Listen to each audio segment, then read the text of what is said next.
Video ini adalah video tentang keberuntungan. Meskipun di judulnya ada nama Timothy Ronald, tapi ini bukan kritik untuk Timothy Ronald ya. Karena seperti yang teman-teman tahu, kalau mau mengkritik beliau, kita tuh mesti kaya dulu ya.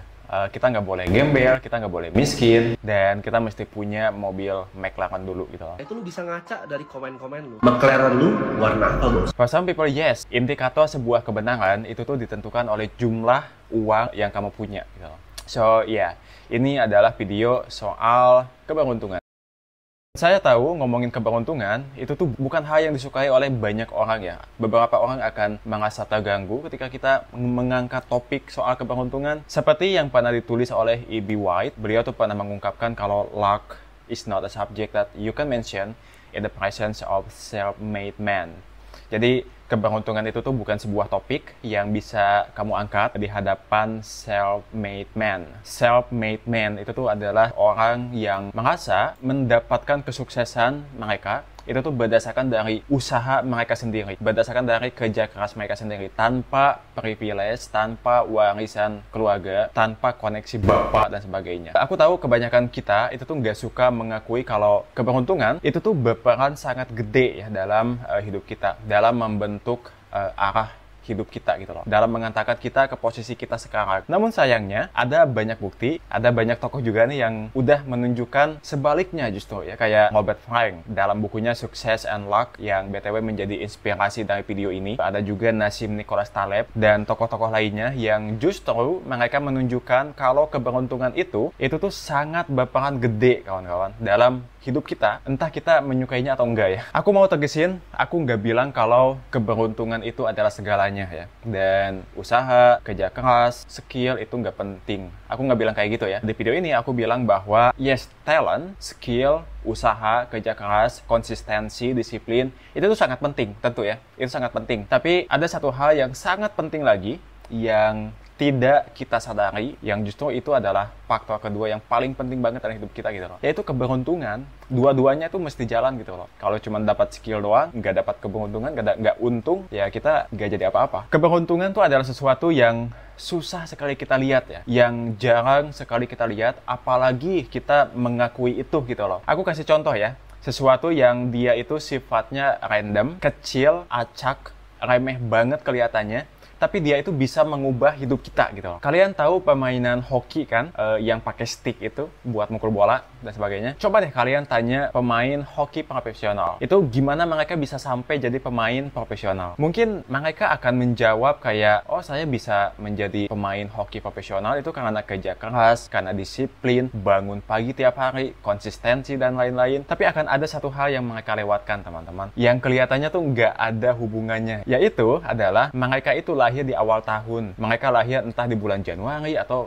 Februari lah ya. Ada studinya kok kawan-kawan, kalau 40% pemain hoki profesional itu, mereka itu lahir di awal tahun. Sedangkan hanya 10% dari mereka yang lahir di akhir tahun. Jadi 10% mereka lahir di November atau Desember gitu. Jadi kenapa ini bisa terjadi ya? Kenapa lahir di awal tahun itu tuh bisa membuat Anda lebih mungkin untuk jadi pemain profesional ketimbang jika Anda lahir di akhir tahun? Alasannya karena tanggal batas usia untuk Liga Hoki anak-anak itu tuh adalah 1 Januari. Mereka yang lahir di awal tahun seperti di bulan Januari atau Februari, mereka itu akan lebih sedikit tua ya ketimbang mereka yang lahir di bulan November atau Desember ya. Tentunya mereka akan sedikit lebih gede, lebih kuat, lebih cepat, dan lebih berpengalaman gitu. Karena mereka lebih hebat ketimbang teman-temannya, maka lebih mungkin mereka itu akan lebih sukses ketimbang teman-temannya. Nah, sepertinya kecil kemungkinannya ya kalau pemain-pemain profesional ini itu tuh merasa beruntung gitu loh. Mereka merasa patut disyukuri bahwa mereka, oh saya lahir di bulan Januari ketimbang November atau Desember gitu loh. Adakah pemain hoki yang seperti itu? Aku nggak tahu ya. Mungkin ada, tapi lebih mungkin mereka sedikit banget yang mensyukuri fakta ini gitu loh. Kalau mereka lahir di bulan itu ketimbang di akhir tahun. Ini adalah contoh keberuntungan kecil yang sulit kita sadari ya. Bukan cuman pemain hoki aja ya. Kita semua pun juga kayak gitu loh. Ada banyak sekali keberuntungan kita dalam hidup kita yang itu tuh kecil, remeh, tapi itu tuh sangat berdampak pada hidup kita gitu loh. Kita anggap itu kecil, kita anggap itu remeh, tapi itu tuh sebetulnya sangat-sangat berdampak sama hidup kita. Contoh ya, contoh yang paling jelas yang bisa kita lihat, tapi kita jarang sadari adalah kita itu tidak lahir di negara yang sangat-sangat miskin. Well, kita lahir di Indonesia ya. Aku tahu diragukan sih kalau kita nganggap lahir di Indo itu adalah sebuah keberuntungan. Tapi video ini berdasarkan buku Success and Luck dari Robert Frank, dan dia highlight bahwa that being born in a good environment itu tuh adalah sebuah keberuntungan yang luar biasa. Aku nggak perlu ngasih tahu ya sama teman-teman apa yang akan terjadi sama kalian jika kalian itu lahir di negara yang sangat-sangat miskin, apalagi sedang berkonflik, apalagi sedang dijajah, maka nasib hidup teman-teman tidak akan seperti ini tentunya ya. Aku pernah baca, tapi aku lupa di mana gitu ya, kurang lebih bahwa apa yang kita punya hari ini, mandi 2 kali sehari, air yang bersih, lingkungan yang sehat, itu tuh nggak datang dengan gratis loh. Itu semua diusahakan oleh nenek moyang kita selama mereka hidup. Semesta itu aslinya jahat loh teman-teman sama kita. Lihat saja leluhur kita, lihat saja nenek moyang kita. Mereka itu banyak yang meninggal karena kelaparan, mereka banyak yang meninggal karena virus, kebersihan mereka kurang, usaha yang mereka lakukan untuk makan saja itu lebih susah ketimbang kita. Kita itu lahir tidak dengan memiliki semacam hak keistimewaan dari semesta. Kita tidak lahir dengan posisi default mendapatkan air bersih, obat untuk penyakit kita, vaksin yang bikin kita lebih kuat, fasilitas-fasilitas lain yang memudahkan hidup kita. Ini semua tidak gratis. Ini adalah hasil usaha orang tua kita, nenek moyang kita, leluhur kita, untuk kita. Betapa beruntungnya hidup kita gitu loh. Kita bisa menikmati semua fasilitas ini dengan mudah ya. Meskipun aku tahu ada beberapa negara yang masih susah banget untuk mendapatkan ini ya. Ya, itulah mengapa aku sebut mereka itu tidak seberuntung kita. Oh, betapa beruntungnya kita ya bisa lahir di tempat seperti ini. Masing-masing perjalanan hidup kita, hidup saya, hidup Anda, hidup teman-teman, itu tuh adalah serangkaian dari kejadian-kejadian yang pernah terjadi. Setiap kejadian bergantung pada kejadian sebelumnya. Beberapa kejadian yang ada di hidup kita, itu tuh betul-betul sangat bergantung pada keberuntungan. Jika satu kejadian ini berubah, jika satu saja ya, kejadian ini berubah, maka kejadian lainnya itu tuh juga akan berubah. Konsekuensinya, kehidupan kita yang sekarang, itu tuh juga akan ikut berubah. Aku kasih contoh ya, supaya lebih mudah memahami ini. Misal teman-teman sekarang dapat kerjaan yang gajinya lumayan. Mungkin ada teman-teman yang sekarang bekerja dengan posisi yang enak, dengan gaji yang cukup enak. Karena salah satunya adalah teman-teman tuh mampu untuk menguasai bahasa asing. Kita tahu ya, banyak banget dari teman-teman kita yang belum mampu menguasai bahasa asing. Dan ada sebagian dari teman-teman yang mampu menguasai bahasa asing. Dan gaji teman-teman di kerjaan itu lebih enak dengan menguasai bahasa asing. Mari kita trace ke belakang ya. Mari kita pergi ke belakang lagi. Kenapa sih kamu menguasai bahasa asing? Mungkin ada satu momen yang memicu kamu untuk belajar bahasa asing. Ya nggak sih? Misal, mungkin dari kecil kamu tuh udah diajarin bahasa asing sama orang tua kamu. Mungkin pada satu titik kamu tuh nemuin satu hal yang itu tuh bikin kamu suka banget sama bahasa asing gitu loh. Bayangin satu skenario di mana itu tuh tidak terjadi. Misal, bayangin kamu tidak lahir di orang tua yang nggak tahu pentingnya bahasa asing gitu. Bayangin jika kamu tuh tidak pernah menemukan hal yang bikin kamu ambisi banget untuk mempelajari bahasa asing. Maka apa yang terjadi? Maka event-event yang bergantung pada event ini, yang event kunci ini, kejadian-kejadian yang bergantung sama kejadian kunci ini, itu tuh semua akan berubah gitu loh. Bahasa mudahnya adalah hidup kamu itu juga akan berubah. Aku tahu beberapa kalian pasti ada yang merasa, tapi saya itu pekerja keras, saya itu usaha, ini semua saya raih dengan usaha, kerja keras, dan sebagainya. Saya tidak mengandalkan keberuntungan di sini. Mungkin beberapa teman-teman ada yang bilang kayak gitu ya. Nah, untuk menjawab itu, aku punya contoh nih yang sangat bagus banget dari bukunya Success and Luck. Teman-teman pasti tahu Al Pacino kan? Beberapa dari kalian mungkin tahu beliau itu dari filmnya The Devil's Advocate bersama Keanu Reeves, atau dari The Godfather. Nah, ada cerita menarik nih dari The Godfather. Jadi, studi Paramount pada saat itu tuh awalnya ingin bintang film terkenal ya, ingin aktor yang terkenal seperti Robert Redford atau Ryan O'Neal untuk peran Michael Corleone. Teman-teman tahu kan Michael Corleone ya? Tetapi Coppola ini adalah sutradaranya ya. Itu tuh ingin aktor yang tidak terkenal pada saat itu dan berwajah Sicilia, yaitu Al Pacino. Pihak studio itu awalnya ragu loh. Mereka itu hampir memilih aktor si bapak ini, namanya James. Jadi pihak studio sama si sutradara ini bertengkar ya. Coppola pengen ini, sedangkan studio pengennya ini gitu. Namun Coppola pada saat itu tuh mengancam akan keluar dari proyek ini. Dia tuh pundung gitu loh. Jadi kayak, males.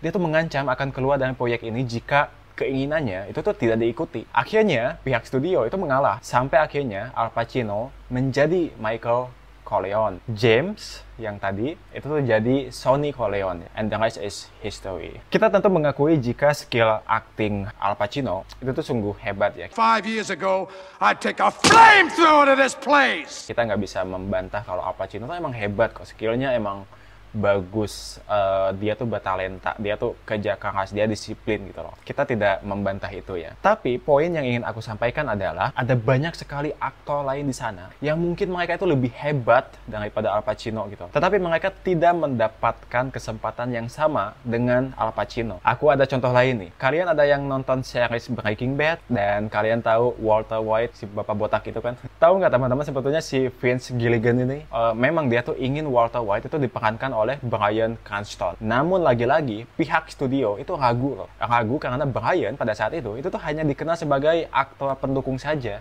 Nah, kemudian si peran Walter White ini itu tuh awalnya itu tuh pengen ditawarin ke aktor lain yang udah gede namanya, seperti John Cusack. Namun, untungnya John Cusack itu menolak. Pihak studio itu juga menawarkan si Walter White ini, peran Walter White ini ke Matthew Broderick. Untungnya Matthew juga menolak. Sampai akhirnya Walter White ini jatuh kepada Bryan. So, coba jelasin pada saya apa ini jika bukan keberuntungan. Apa yang terjadi sama Al Pacino jika Coppola itu tidak maksa studio gitu dengan mengancam studio gitu loh. Tidak memaksa studio untuk memainkan Al Pacino sebagai Michael Corleone. Apa yang akan terjadi sama Bryan jika dulu itu, jika dulu itu John Cusack itu tuh menerima peran itu gitu. Apa yang akan terjadi sama Bryan jika Matthew itu tidak menolak peran mereka sebagai Walter White. Ini adalah apa yang aku sebut sebagai keberuntungan. Teman-teman mau bilang ini sebagai divine intervention atau rezeki, itu nggak apa-apa. Tapi hal-hal seperti ini itu tuh ada gitu ya, dan ini tuh membentuk hidup kita. Untuk teman-teman yang saat ini kondisi kalian tuh udah sukses, kalian udah sampai di titik bisa membuat orang tua kalian bangga, alhamdulillah. Saya merasa bahwa mengakui peran keberuntungan dalam hidup kita, mengakui bahwa hidup kita itu penuh dengan keberuntungan, itu tuh sama sekali tidak sama sekali tidak merendahkan usaha kerja keras yang sudah kita lakukan. Itu tuh sama sekali tidak merendahkan kedisiplinan, konsistensi yang udah kita lalui gitu loh. Ada sebuah studi lain teman-teman yang menunjukkan kalau mengakui keberuntungan itu tuh justru bisa membuat teman-teman lebih mungkin disukai orang lain. Yes, manusia itu lebih menyukai mereka yang mengakui kalau keberuntungan berperan besar dalam hidup mereka. Jadi, kalau mereka mengakui keberuntungan, itu tuh tidak hanya membuat mereka inline dengan realitas. Itu juga membuat mereka disukai. Itu juga membuat mereka lebih disukai. Pengalaman pribadi aku ya, orang yang mengakui keberuntungan dalam hidupnya, itu tuh akan lebih mungkin untuk memahami dunia sebagaimana adanya. Misal, ketika mereka ngomongin soal kemiskinan, ya, mereka itu bakal beneran pakai akal sehat mereka gitu loh, untuk ngomongin kemiskinan. Ketika mereka ngomongin soal kemiskinan, mereka tuh tidak akan ngomong bahwa orang miskin itu goblok, bodoh, atau malas. Bayangin teman-teman, ada banyak sekali di Indonesia yang bekerja selama 8 jam atau sampai 12 jam sehari, lalu menghabiskan sisa waktu mereka di hari itu dengan macet-macetan, menghabiskan uang gaji mereka yang kecil untuk menyekolahkan adik-adik mereka atau biayain orang tua mereka. Lalu ketika mereka capek, mereka mencari hiburan di TikTok, mereka melihat ada beberapa influencer yang mengatakan bahwa mereka tuh miskin karena mereka tuh goblok, bodoh, dan malas gitu. Lu miskin karena lu goblok. itu lu miskin itu karena 2, arogan dan bodoh. Ada 4 penyakit kenapa orang itu bisa miskin. Yang pertama itu bodoh. Itu lu goblok dan jadi miskin terus seumur hidup lu. Tapi memang sih kadang kalau orang miskin itu memang karena goblok, bro. Emang BTW, kalau ngomongin kemiskinan dan mengapa keluar dari kemiskinan itu susah, aku tuh sangat rekomendasiin video dari Bang Madit ini ya. Video ini cocok banget untuk teman-teman yang pengen detox. Cocok banget untuk membersihkan diri kalian dari racun jika kalian terbiasa dengan influencer atau motivator yang ngomongin kemiskinan secara ngasal gitu loh. Jika teman-teman ingin tahu lebih lanjut soal keberuntungan, aku sangat rekomendasiin buku Success and Luck dari Robert Frank. So, untuk menutupi video ini, aku pengen teman-teman yang menonton ini untuk ceritain kira-kira apa momen keberuntungan dalam hidup kalian. Sesuatu kejadian yang dia itu sangat-sangat unlikely to happen, sangat-sangat kecil kemungkinannya untuk terjadi, namun dia tuh terjadi gitu loh. Dan dia itu mengubah hidup kalian sampai akhirnya teman-teman bisa ada di titik seperti ini. Silahkan komen dan makasih udah menonton video ini.